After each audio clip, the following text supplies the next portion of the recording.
শ্রাবণীর সাথে আমার বিয়েটা বাবা মা মেনে নিতে পারলেও মেনে নিতে পারেনি আমার দাদি আম্বিয়া বেগম। দাদি খুব করে চেয়েছিল আমি যেন আমার ফুফাতো বোন নাতাশাকে বিয়ে করি, কিন্তু যে মেয়েটা আমার কোলে শিশু করে বড় হয়েছে তাকে বিয়ে করি কিভাবে?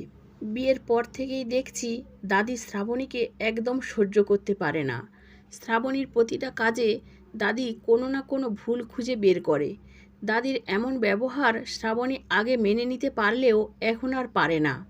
আজ শ্রাবণী প্রথমবার যখন সবার জন্য বিরিয়ানি রান্না করলো, তখন বিরিয়ানিতে এত পরিমাণ লবণ হয়েছিল, মনে হচ্ছিল বিরিয়ানি না, পুবালি লবণের ফ্যাক্টরিতে বসে লবণ খাচ্ছি। দাদি বিরিয়ানিটা মুখে নিয়ে মুখ বাংলার পাঁচের মতো করে রেগেমেগে আমায় বলল, পালিয়ে বিয়ে করার জন্য আর কোনো মেয়ে পেলি না? কোথা থেকে এই ব্রয়লার মুরগিটাকে ধরে এনেছিস?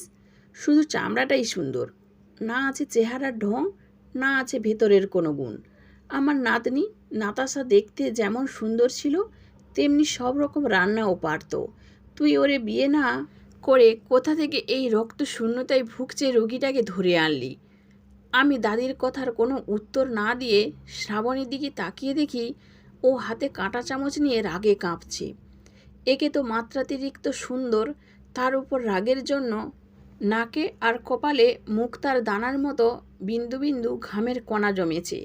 বউয়ের সৌন্দর্যে আমি যখন বেহুশ, তখন মা আমার গালে থাপ্পড় মেরে হুঁশে ফিরিয়ে এনে বললেন, বৌমাকে আটকাচ্ছিস না কেন? হুঁশে ফিরে এসে দেখি শ্রাবণীকে আমার দাদা আটকে রেখেছে আর দাদিকে বাবা ধরে রেখেছে। শ্রাবণী কাঁটা চামচ নিয়ে বারবার দাদির দিকে তেড়ে এসে বলছে, আমি বিরিয়ানিতে পরিমাণ মতোই লবণ দিয়েছিলাম, আমার চোখের আড়ালে এই বুড়ি লবণ বেশি দিয়েছে। আমি রান্না করার সময় এই বুড়ি রান্নাঘরে ঘুরঘুর করছিল। আমি শ্রাবণীকে কোনো রকম রুমে নিয়ে আসলাম। ওর দিকে পানির গ্লাসটা বাড়িয়ে দেওয়ার সময় খেয়াল করি ওর কাজল কালো চোখ দিয়ে এক ফোঁটা কৃষ্ণবর্ণ জল গাল বেয়ে গড়িয়ে পড়ছে। শ্রাবণী পানির গ্লাসটা হাতে নিয়ে বলল, পিয়াস, বিশ্বাস করো, আমি লবণ পরিমাণ মতো দিয়েছিলাম। সবার সামনে এই বুড়ি যেন আমায় অপমান করতে পারে, তাই আমার অজান্তে লবণ বেশি দিয়ে সব নষ্ট করে দিল। আমি এই বুড়িকে সত্যি সত্যি একদিন শেষ করে দিব। আমি মুচকি হেসে বললাম, তুমি পানিটা খেয়ে মাথাটা ঠান্ডা করো। পরের দিন অফিসের কাজে যখন ব্যস্ত ছিলাম, তখন মা আমায় ফোন দিয়ে বলল, তাড়াতাড়ি বাসায় আয়। আমি কিছুটা ঘাবড়ে গিয়ে বললাম, মা, সব ঠিক আছে তো? শ্রাবণী দাদিকে কিছু করে ফেলেনি তো? মা আমায় ফোনে যখন সব ঘটনা খুলে বলল, তখন আমি কি বলবো বুঝতে পারছিলাম না। তড়িঘড়ি করে বাসায় এসে দেখি বাবা সমানে পায়চারি করছে। ফুপি ফ্লোরে বসে চিৎকার করে কান্না করছে। আমি বাবার কাছে এসে মাথা নিচু করে বললাম, বাবা, ঘটনাটা কি আসলেই সত্যি? তোমার নাকি আর একটা ছোট ভাই দুনিয়াতে আসতে যাচ্ছে? বাবা রেগে আমার ডান গালে থাপ্পড় মেরে বলল, হারামজাদা, সামনে থেকে যা বলছি।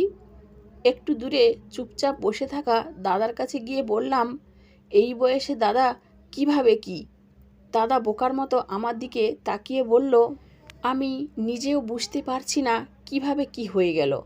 এমন সময় ফুপি কান্না করতে করতে বাবাকে বলতে লাগলো, তোমাকে বারবার বলেছি মা আমার কাছে থাকুক আর বাবা তোমার কাছে, কিন্তু না, তোমার বাবা মা দুজনকেই লাগবে। এখন বুঝো মজা, সমাজে মুখ দেখাবো কিভাবে? আমি ফুপির কাছে গিয়ে বললাম, ফুপি, দাদি প্রেগনেন্ট হয়েছে দেখে কান্না করছো, নাকি তোমার আরেকটা ভাই বোন হলে তাকেও সম্পত্তির ভাগ দিতে হবে সেই কষ্টে কান্না করছো? ফুপি আমার বাম গালে থাপ্পড় মেরে বলল, সামনে থেকে যাবি নাকি আরেকটা দিব? হঠাৎ খেয়াল করি ড্রয়িং রুমের এক কোণে মা আঁচলে মুখ ঢেকে কান্না করছে। ফুপি কান্না করছে মেনে নেওয়া যায়, কিন্তু আমার মা কেন কান্না করছে বুঝলাম না। আমি মায়ের কাছে গিয়ে বললাম, মা, আল্লাহ আল্লাহ করো যাতে তোমার শাশুড়ির মেয়ে না হয়ে ছেলে হয়। এক ননদির যন্ত্রণায় তোমার জীবন কেরোসিন হয়ে গিয়েছিল। এখন যদি নতুন করে আর একটা ননদি জন্ম নেয়, তাহলে তোমার জীবন তেজপাতা হয়ে যাবে। মা রাগী চোখে আমার দিকে তাকিয়ে বলল, দুই গালে থাপ্পড় খেয়ে শিক্ষা হয়নি? এখন কি তোর কপাল বরাবর একটা মারবো? আমি ভয়ে আর কিছু না বলে নিজের রুমে এসে দেখি শ্রাবণী বিছানায় বসে আচার খাচ্ছে। আমি তখন শ্রাবণীকে বললাম, প্রেগনেন্ট আমার দাদি, আর তুমি আচার খাও কোন কারণে? শ্রাবণী মুচকি হেসে বলল, দাদি প্রেগনেন্ট তোমায় কে বলল? আমি অবাক হয়ে বললাম, মানে? শ্রাবণী হেসে বলল, গ্যাসের সমস্যার জন্য সকালে দাদি বেশ কয়েকবার বমি করে দুর্বল হয়ে গিয়েছিল। আমি দাদিকে আমার ডাক্তার বান্ধবী লিমার কাছে নিয়ে গেছিলাম। লিমাকে আগেই শিখিয়ে দিয়েছিলাম কি কি বলতে হবে। লিমা যখন দাদিকে প্রেগন্যান্সির কথা বলল, দাদির মুখটা একদম দেখার মতো হয়েছিল। বিয়ের পর থেকেই এই বুড়ি আমাকে জ্বালিয়েছে। আমি এখন কিছুটা সময় মজা নেব। আমি তখন শ্রাবণীকে বললাম, এটা একটু বেশি হয়ে গেছে। সত্যিটা জানার পর সবাই তোমার উপর খুব রাগ করবে। তাছাড়া এতক্ষণে আমার বাবাও নিশ্চয়ই সম্পত্তির হারানোর কষ্টে কান্নাকাটি শুরু করেছে। শ্রাবণী কিছুটা লজ্জা পেয়ে বলল, তখন আমি আর একটা সত্যি বলে তাদের রাগ ভেঙে দেব? আমি বোকার মতো তাকিয়ে বললাম, মানে? শ্রাবণী হেসে বলল, মানেটা হলো আমি আচার এমনি এমনি খাচ্ছি না, এখন সামনে থেকে সরো তো। এই কথা বলে শ্রাবণী আচারের বয়ামটা নিয়ে দাদির রুমে চলে গেল।